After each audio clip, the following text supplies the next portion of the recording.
Ravi Prakash Siliconandhra hospital Kuchipudi super speciality వైద్య సేవలు పూర్తిగా ఉచితం. మాజీ మంత్రి జమ్మలమడుగు బీజేపీ ఎమ్మెల్యే ఆదినారెడ్డి ప్రస్తుతం మనతో ఉన్నారు. మాట్లాడదాం. జగన్ ఈరోజు ఢిల్లీలో దీక్ష చేశారు, దాని మీద మాట్లాడదాం. సార్, మీ జిల్లాకు సంబంధించినటువంటి మాజీ ముఖ్యమంత్రి పులివెందుల ఎమ్మెల్యే జగన్ ఈరోజు ఢిల్లీలో దీక్ష చేశారు. ఆంధ్రప్రదేశ్లో అరాచక పాలన సాగుతుంది, 45 రోజుల్లోనే ప్రజల నుండి వ్యతిరేకత కూడబెట్టుకున్నారని ఆయన కామెంట్ చేస్తున్నారు. అసలు 45 గంటల్లోనే డైలాగ్ మొదలుపెట్టాడు. 45 రోజులు కాదు, 45 నిమిషాలు మొదలుకొని 45 గంటలు మొదలుకొని 45 రోజులైంది. తాపత్రయము మళ్ళీ పదవిలోకి రావాలా, ఏదోటి కుక్కవాగుడు. నిజం కాదు, అందరికీ తెలుసు. మొన్న 1వ తేదీ నాడు ఏ విధంగా అసలు పెన్షన్ పంచినారు, గంటల్లోనే పంచడం జరిగింది. రేపు మళ్ళీ 1వ తేదీ నాడు పంచుతారు. 15వ తేదీ నాడు అన్న క్యాంటీన్లు. నిన్న చూసినారు పోలవరానికి మేమే నిధులు ఇస్తామని కేంద్ర బడ్జెట్లో పెట్టడం, ప్లస్ అమరావతికి 15,000 కోట్లు 15,000 crores ఇస్తామని చెప్పడము, ప్లస్ వైజాగ్ స్టీల్ ఫ్యాక్టరీకి అప్రూవల్ ఇవ్వడము, మా యొక్క కడప కొప్పర్తికి అప్రూవల్ ఇవ్వడము, పెద్ద ఎత్తున నిధులు, తర్వాత బోర్వకళ్ళు కర్నూలు జిల్లాకు పెద్ద ఎత్తున నిధులు ఒప్పుకోవడము, నేషనల్ లెవెల్ పెంచుతామన్నారు, హౌసింగ్ పెంచుతామన్నారు, జలజీవన్కు నిధులు పెంచుతామన్నారు. చూసి ఓర్వ లేకుండా ఇవన్నీ జరుగుతాయి. మనకు అధికారం శాశ్వతంగా రాదు, ఆ 11 రావు, తనే గెలిచే పరిస్థితి లేదు. కాబట్టి ఏదో ఒకటి అంటా పోతుంటే ఏదో ఆశ మటకా నెంబర్ మాదిరి అంటా పోతుంటే ఏమన్నా తగులుకుంటుంది. మటకా నెంబర్ మాదిరి ఉంది పరిస్థితి. మటకా అంటే మీకు తెలిసేదో 1:100 ఒక నెంబర్ వస్తుంది, 100 నెంబర్లు కాడతారు. అట్లా 1:100 ఛాన్స్. ఆ ఛాన్స్తో మాట్లాడతారు. లాటరీ ఛాన్సు, మటకా ఛాన్సు. కాబట్టి అతనికి ఓపిక లేదు, ధర్మం లేదు, ఇష్టం వచ్చేటి స్కామ్ అలవాటు పడినాడు. దొంగ కుక్క, దొంగ అలవాటు పడినాడు. సార్, ఇంకొకటి, ప్రతిపక్ష నేత ఇవ్వకోకుండా సభలో ఉన్నది ప్రతిపక్ష పార్టీ తామే కాబట్టి ప్రతిపక్ష నేత హోదా ఇవ్వకుండా కావాలని అడ్డుకుంటున్నారు. నేను వస్తే అసెంబ్లీలోకి వస్తే ప్రశ్నిస్తారు, ప్రశ్నిస్తే ప్రజల్లోకి వెళ్తుందని భయంతోనే అడ్డుకుంటున్నారు. నేను హైకోర్టులో కూడా ఆయన పిటిషన్ ఇస్తాను. ఒక్క మాట, ఆ విధంగా కోర్టుకు వేసే హక్కు లేదు. కోర్టుకు ఈ అసెంబ్లీకి స్పీకర్ గారి యొక్క పరిధిలోకి పోయేదానికి లేదు. అసలు కిషన్ రెడ్డి గారు మేము బీజేపీ పార్టీలో ఉన్నప్పుడు ఒకే వ్యక్తి ప్రశ్నించేవాడు. మేము రాజశేఖర గారు సీఎంగా ఉన్నప్పుడు గమనించినమాట ఉమ్మడి రాష్ట్రంలో. అసలు అడిగేదానికి ఇంతకుముందు వాజ్పేయి గారు ఒకరిద్దరు ఉన్నప్పుడు కూడా వాదించేవాడు. లోక్సభలో 542 మందితో కూడిన లోక్సభ. అసలు వాదించేవానికి 11 మంది ఉన్నారు. వచ్చి వాదించమనండి, నిలబడక పారిపోయి అసలు వచ్చిన రోజు నుంచి రాష్ట్రపతి పాలన. ఈరోజు ఆ రాష్ట్రపతి పాలన ఎన్ని రోజులైందో ఒకసారి చెక్ చేసుకోండి.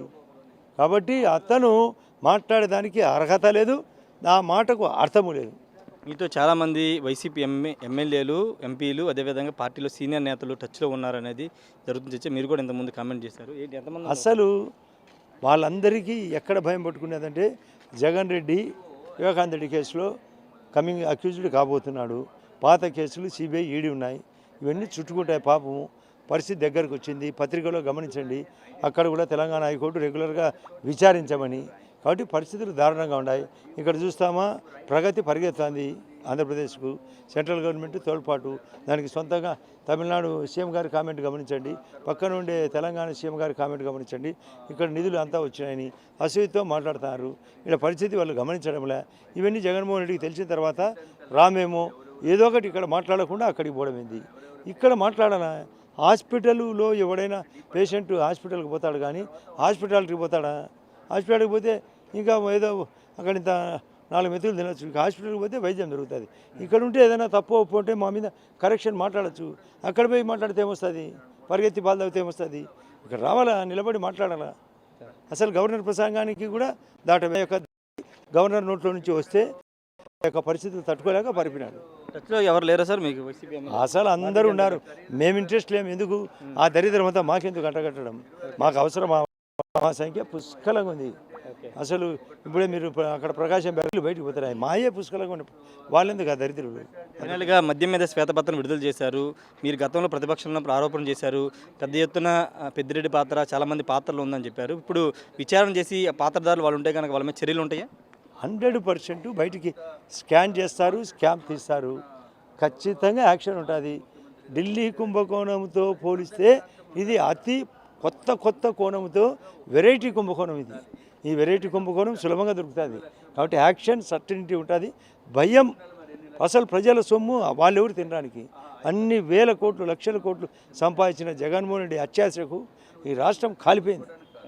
Thank you sir. ఖచ్చితంగా జగన్ అత్యాశకు రాష్ట్రం కాలిపోయిందని మాజీ మంత్రి ఎమ్మెల్యే ఆదినారాయణ రెడ్డి చెప్తున్నారు. ఖచ్చితంగా మద్యం కుంభకోణంలో ఎవరు ఉన్నా కానీ వాళ్ళ మీద చర్యలు ఉంటాయి, సిఐడి విచారణ చర్యలు ఉంటాయని ఆదినారాయణ చెప్తున్నారు. చాలామంది ఎమ్మెల్యేలు టచ్లో ఉన్నప్పటికీ తాము మాత్రం తీసుకోవట్లేదు, వాళ్ళు తీసుకుంటే గతంలో చేసిన తప్పులు మా మీద పడతాయని ఆదినారాయణ చెప్తున్నారు. ఖచ్చితంగా కూటమి ప్రభుత్వానికి కేంద్రం ఇస్తున్న నిధులకు సంబంధించి చేస్తున్న అభివృద్ధిని చూడలేకే జగన్ ఢిల్లీ వెళ్ళి దీక్షలు చేస్తున్నారు. జగన్ దీక్షలు పట్టించుకునే పరిస్థితి లేదని మాజీ మంత్రి ఎమ్మెల్యే ఆదినారాయణ రెడ్డి చెప్తున్నారు. Camera person ప్రసాద్తో Rayesh RTV assembly నుండి.